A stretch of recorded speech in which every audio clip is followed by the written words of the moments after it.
우리나라 헌법 제1조 1항은 대한민국은 민주공화국이다 라고 해서 민주의 공화를 덧붙여 놓았습니다.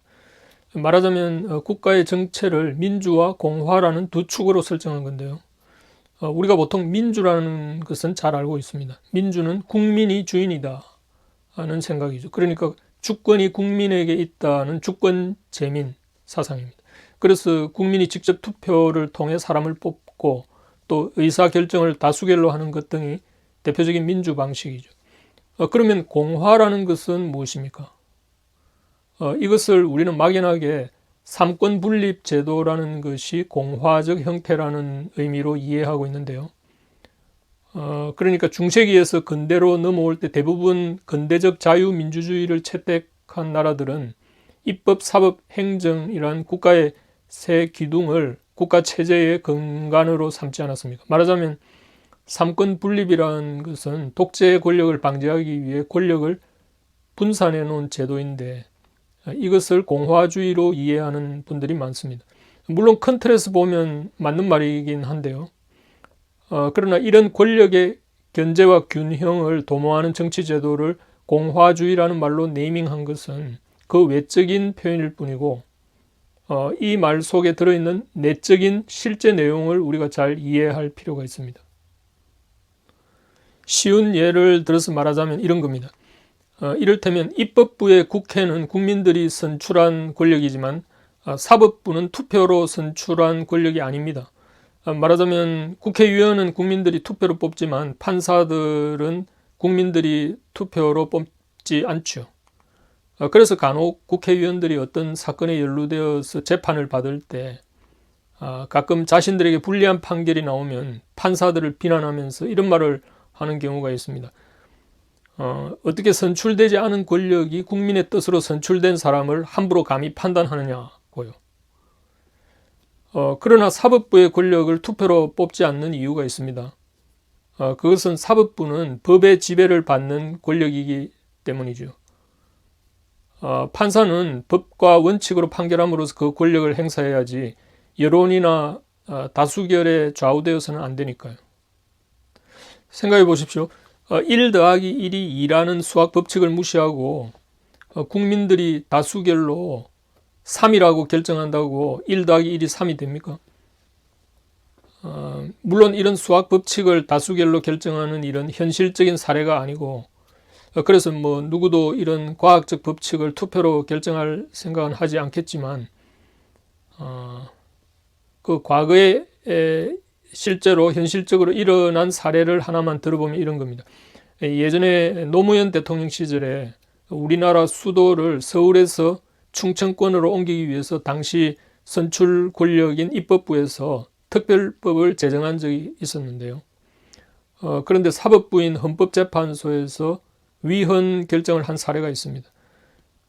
그 이유는 대한민국의 수도가 서울이라는 것은 법으로 정해져 있는 것은 아니지만 500년간의 전통과 관습이기 때문에 국회에서 결정할 문제가 아니라고 제동을 걸었는데요. 바로 이처럼 선출 권력이 행하는 다수결의 횡포를 막는 것은 전통이나 관습, 또 공공의 가치, 상식 이런 것들도 한몫한다는 것을 보여준 겁니다. 말하자면 이 상식에 어긋나는 다수결은 제동이 걸려야 한다는 말입니다. 그렇지 않으면 민주주의는 브레이크 없이 질주하는 차처럼 위험에 빠지겠죠. 그래서 공화주의라는 제도는 법뿐만이 아니라 어떤 규범이나 가치 혹은 상식 개념도 포함된 것인데요. 그러니까 사실상 과거에 축적된 지혜와 같은 보수적 가치와 매우 연관된 것이기도 합니다. 그러니까 국민들은 다수결의 지배뿐만 아니라 이런 축적된 규범적 질서의 지배도 받아야 사회가 안정적으로 유지될 수 있는 거죠. 바로 이 규범적 질서를 제도화한 것이 바로 공화제라고 할 수 있습니다. 더 쉬운 예를 들면 이런 겁니다.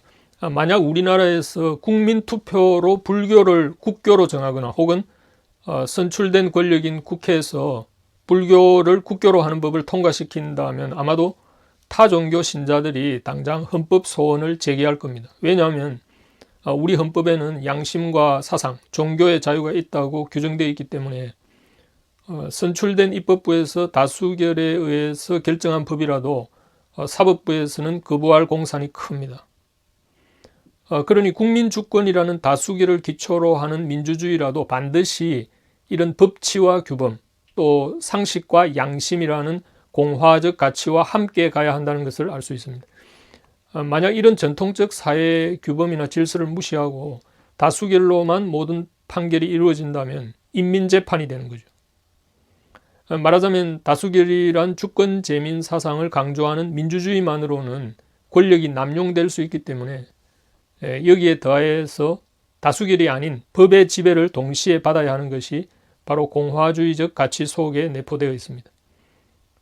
물론 여기에서 법의 지배라고 하는 것은 방금 말한 것처럼 꼭 어떤 법 조문만을 의미하는 것은 아니고 문화적 전통이나 관습 혹은 상식, 양심, 또 어떤 공통의 이념이나 가치 같은 것도 포함됩니다. 그래서 북한의 경우도 자신들이 조선민주주의 인민공화국이라고 해서 민주와 공화를 모두 표방하지만 북한의 경우는 공화적 가치가 매우 편향되고 왜곡된 경우인데요. 보통은 공화적 가치라는 것이 전통적인 문화나 역사에 의해서 축적된 규범을 따르고요. 또 그런 규범이 헌법에 명시되어서 적용이 되죠. 그런데 북한의 경우는 정치적 이데올로기만을 공화적 가치로 강조해서 표방하기 때문에 어떤 역사적 사실이나 과학적 평가보다 이 정치적 이념이 우선한 왜곡된 공화주의를 표방하고 있는 겁니다. 이를테면 북한은 반미 반제국주의라는 정치적 이념을 표방하기 때문에 만약 어떤 사람이 친미적 발언을 하거나 또 미국에 대해서 우호적인 이런 시각을 보이면 즉각 구속이 되거나 그 사람의 자유를 제한할 겁니다. 그리고 아마 판사도 그 사람을 재판할 때 반미 반제국주의라는 자신들의 정치적 이념의 잣대로 그 사람을 판단할 겁니다. 말하자면 이 북한의 경우는 아주 편향된 공화주의를 적용한다는 겁니다. 대한민국의 경우는 자유민주주의와 시장경제라는 정치적 이념을 가지고 있지만 일부 편향된 정치적 이념을 주입하는 사례들이 없지는 않습니다. 이를테면 일본의 우호적인 태도를 보이는 경우에 친일 프레임을 씌우는 것이 그 대표적인 예인데요.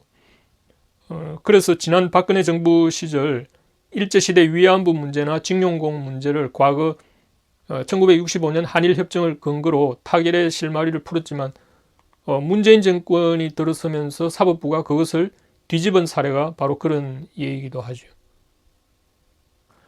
그런 점에서 보면 현재 대한민국도 민주공화국이지만 헌법이 명시하는 공화적 가치가 정치적으로 오용되고 또 그 왜곡된 가치의 잣대로 다수결을 억지로 만들어내는 민주주의로 나아가고 있는 중입니다. 말하자면 법치보다는 입법부의 권력이 과도하게 작용하고 있기 때문인데요. 이를테면 여론을 호도하는 방식으로 다수결의 조작이 발생하는 현상, 그러니까 편향된 언론이라든지 포퓰리즘이라든지 또 정치적인 선동 같은 것이 여론을 조작하고 또 심지어 선거 사무의 공정성을 해치는 인사를 배치함으로써 이 다수결을 직접 왜곡시키는 등의 결과로 나타나죠. 이런 사례가 모두 교묘하게 민주주의의 가치를 훼손하고 있는 겁니다. 예컨대 입법부가 어떤 정책을 입안하기 위해서는 전문가들을 초청해서 공청회를 열고 그 정책에 대해서 과학적인 분석 평가를 거치기보다는 여론조사부터 하는 것도 문제입니다. 이를테면 고속도로를 놓는데 어느 노선이 가장 경제적이고 효율적인지 하는 전문가들의 의견을 듣기보다는 자기 지역구 구민들의 표를 얻기 위해서 노선 결정을 여론에 따라 관철시키는 경우를 들 수 있는데요. 결국 이런 식으로 어떤 정책이 시행되면 비효율과 막대한 예산 낭비를 초래할 수 있는 거죠. 그런 점에서 보면 지금 대한민국의 가장 시급한 당면 문제는 이 법과 원칙 그리고 상식이 회복되는, 말하자면 공화주의적 가치의 회복이 절실하다고 봅니다.